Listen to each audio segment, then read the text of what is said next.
Hello friends, स्वागत है आप सबका आपके अपनी यूट्यूब चैनल स्मार्ट स्टडी 2.0 में।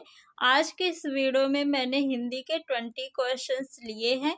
ये आपके लिए मॉक टेस्ट है। इससे पहले मैंने 8 मॉक टेस्ट करा दिया है। अगर आपने वीडियो नहीं देखा है तो देख लीजिए। आज आपका मॉक टेस्ट नंबर 9 है। वीडियो के लास्ट में आप लोग बताइएगा कि 20 में से आपके कितने क्वेश्चन सही हुए। तो चलिए फ्रेंड्स, वीडियो को स्टार्ट करते हैं। जगन्नाथ में कौन सी संधि है, आपको बताना है। संधि का शाब्दिक अर्थ क्या होता है? मेल होता है। अब मेल की बात की जा रही है तो किसका मेल होगा? तो वर्णों का मेल होगा। किसका मेल होगा? वर्णों का मेल होगा। संधि कितने प्रकार की होती है? तो संधि 3 प्रकार की होती है, स्वर संधि, व्यंजन संधि और विसर्ग संधि।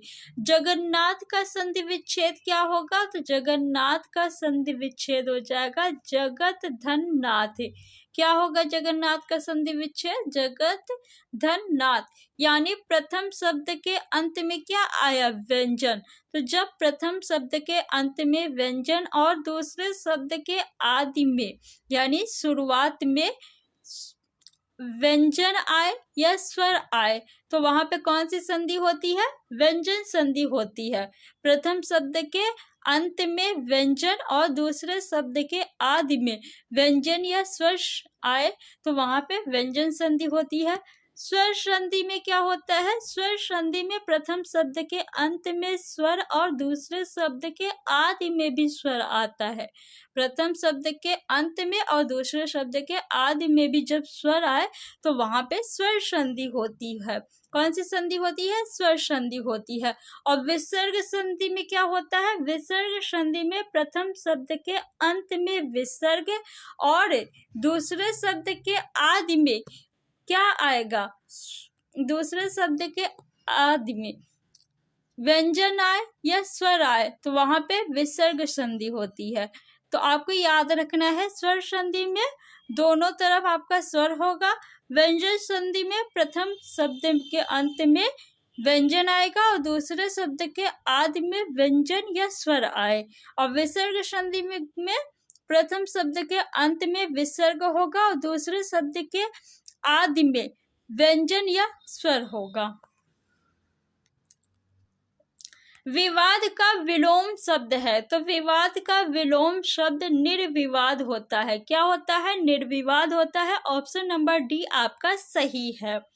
मित्र का भाववाचक संज्ञा है। मित्र का भाववाचक संज्ञा आपको बताना है। संज्ञा कितने प्रकार की होती है? 5 प्रकार की संज्ञा होती है। व्यक्तिवाचक संज्ञा, जातिवाचक संज्ञा, द्रव्यवाचक संज्ञा, समूहवाचक संज्ञा और भाववाचक संज्ञा। मित्र का भाववाचक संज्ञा आपको बताना है तो मित्रता हो जाएगा। बंधुता किसका भाववाचक संज्ञा है? तो बंधु का भाववाचक संज्ञा बंधुता है। और शत्रु का भाववाचक संज्ञा क्या होगा? शत्रुता होगा। निम्नलिखित में से कौन सा शब्द विशेषण नहीं है? कौन सा शब्द विशेषण नहीं है आपको बताना है। विशेषण किसे कहते हैं? तो जो शब्द किसी की विशेषता बताए यानी संज्ञा या सर्वनाम की जो शब्द विशेषता बताते हैं उन्हें हम विशेषण कहते हैं। जैसे सज्जन व्यक्ति, व्यक्ति क्या है? आपका संज्ञा है। तो संज्ञा की विशेषता बता रहा है ना सज्जन शब्द कि व्यक्ति कैसा है? सज्जन है। दुर्जन व्यक्ति, दुर्जन क्या है? व्यक्ति की विशेषता बता रहा है कि व्यक्ति दुर्जन है।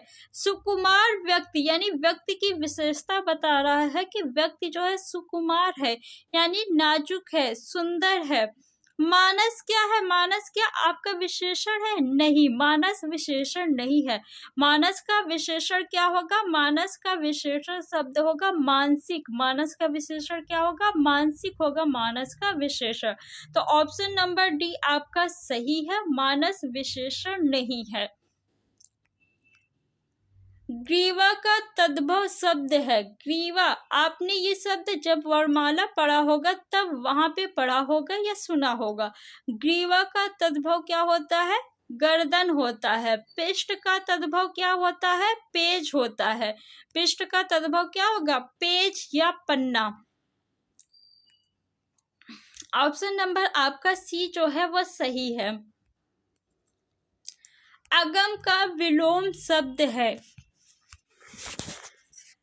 प्रतिकूल, सुगम, औन्नति, अस्त। अस्त का विलोम होता है उदय। औन्नति का विलोम क्या होता है? उन्नति होता है औन्नति का विलोम। प्रतिकूल का विलोम क्या हो जाएगा? अनुकूल होगा। प्रतिकूल का विलोम अनुकूल। सुगम का विलोम क्या हो जाएगा? अगम हो जाएगा। ऑप्शन नंबर बी आपका सही है। शिवा बावनी किसकी रचना है? पद्माकर, भूषण, केशवदास या जगनिक, किसकी रचना है? तो ऑप्शन नंबर बी आपका सही है, भूषण जी की रचना है। जयशंकर प्रसाद द्वारा प्रकाशित पत्रिका का नाम था, क्या नाम था जिस पत्रिका का प्रकाशन जयशंकर प्रसाद जी ने किया? इंदु नाम था। क्या नाम था? इंदु। ऑप्शन नंबर बी आपका सही है। निम्नलिखित विकल्पों में से अर्थ अलंकार नहीं है, कौन सा अर्थ अलंकार नहीं है? यमक, रूपक, व्यतिरेक, प्रतीप, कौन सा नहीं है? यानी इसमें से कौन सा शब्द अलंकार है आपको बताना है।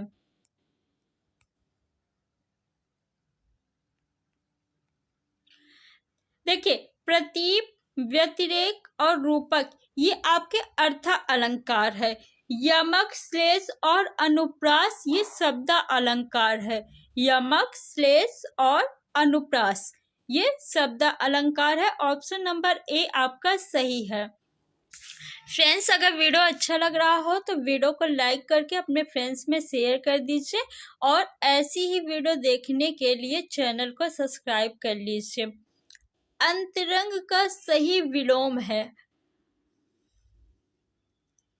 बताइए क्या होगा अंतरंग का सही विलोम?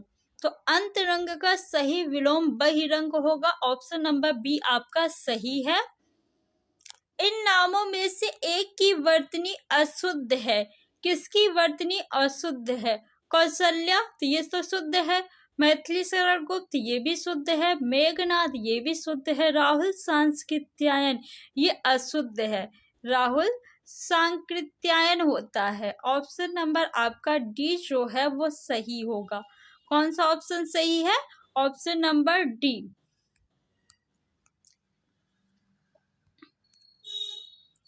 वह पहुंचा ही होगा, वाक्य में क्रिया का काल होगा, बताइए कौन सा काल होगा? वह पहुंचा ही होगा यानी कब पहुंचा? अभी ही पहुंचा होगा। ठीक है, तो कौन सा काल हो जाएगा? वर्तमान काल हो जाएगा। और आपको 100% श्योर नहीं है, यानी आप श्योर नहीं है कि वह पहुंच गया, आप क्या कह रहे हैं? वह पहुंचा ही होगा, तो संदिग्ध वर्तमान काल हो जाएगा। ऑप्शन नंबर सी आपका सही है। सूर्य का पर्यायवाची है, तो सूर्य का पर्यायवाची क्या होता है? दिनकर, दिवाकर, भानु, भास्कर, मार्तंड। ऑप्शन में कौन सा है? मार्तंड है ना, तो सूर्य का पर्यायवाची मार्तंड हो जाएगा। प्रकाश जो है रोशनी का पर्यायवाची होगा। ठीक है, रोशनी का पर्यायवाची प्रकाश हो जाएगा। तेज का पर्यायवाची तीव्र हो जाएगा। क्या हो जाएगा? तीव्र। उद्योग का संधि विच्छेद होगा, बताइए कौन सा ऑप्शन सही है? तो इसका संधि विच्छेद क्या हो जाएगा? उत्धन योग। क्या होगा? उत्धन योग। प्रथम शब्द के अंत में क्या आया? व्यंजन, और दूसरे शब्द के आदि में व्यंजन, तो कौन सी संधि हो गई? व्यंजन संधि। ऑप्शन नंबर ए आपका सही है। उपनिवेश से संबंध हो जिसका, उसके लिए एक शब्द है, क्या होगा? उपनिवेशिक, औपनिवेशिक। तो औपनिवेशिक होगा ना कि उपनिवेशिक। ऑप्शन नंबर बी आपका सही है। सी डी जो है वो गलत है।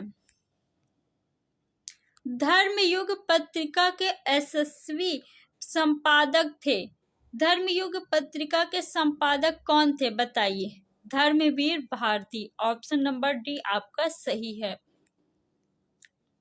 विस्तार का विलोम शब्द है। विस्तार का विलोम क्या होगा? लघु, छोटा, सूक्ष्म या संक्षेप।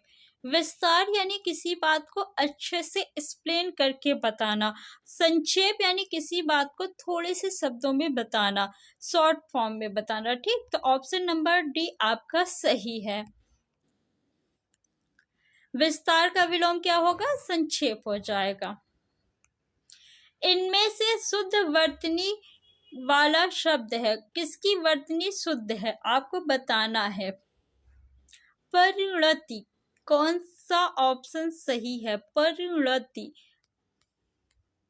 आपने शादी का कार्ड देखा होगा, उसमें लिखा रहता है। ऑप्शन नंबर सी आपका सही है। फ्रेंड्स, अगर अभी तक आपने चैनल को सब्सक्राइब नहीं किया है तो सब्सक्राइब कर लीजिए। यहाँ पे आपको कम समय में अधिक प्रश्न कराए जाते हैं, उसकी व्याख्या सहित। निम्नलिखित शब्दों में योग ऋण शब्द कौन सा है? योग ऋण शब्द किसे कहते हैं? तो देखिए, जितने भी आपके बहुव्रीहि समास के उदाहरण हैं वो योग ऋण शब्द कहलाते हैं।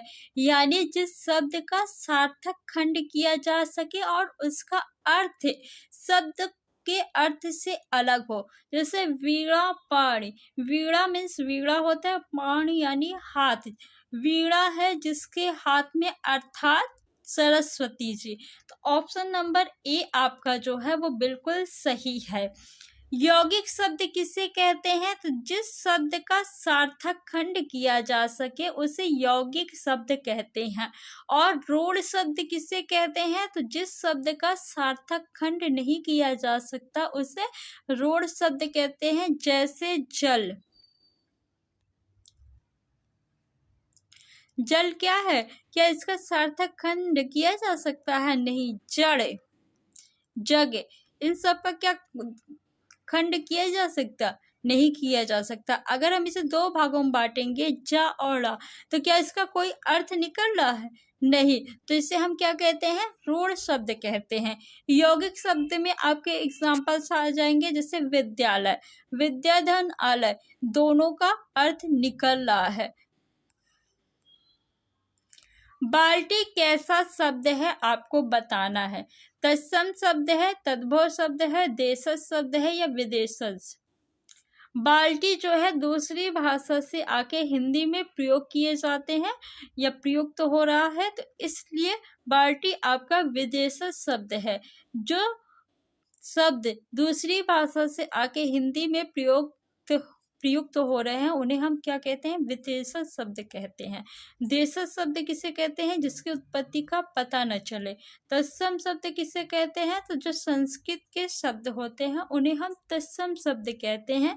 तो फ्रेंड्स, आपके 20 में से कितने क्वेश्चन सही हुए कमेंट बॉक्स में कमेंट करके बताइए। और ये क्वेश्चन आपके लिए होमवर्क है, इसका आंसर आप लोग कमेंट बॉक्स में कमेंट करके बताइए कि बेइंसाफी में प्रयुक्त उपसर्ग कौन सा है। 4 ऑप्शन दिए हैं, आप लोग बताइएगा। वीडियो अच्छा लगा हो तो वीडियो को लाइक करके शेयर कर दीजिए और चैनल को अगर अभी तक आपने सब्सक्राइब नहीं किया है तो सब्सक्राइब कर लीजिए। Thanks for watching.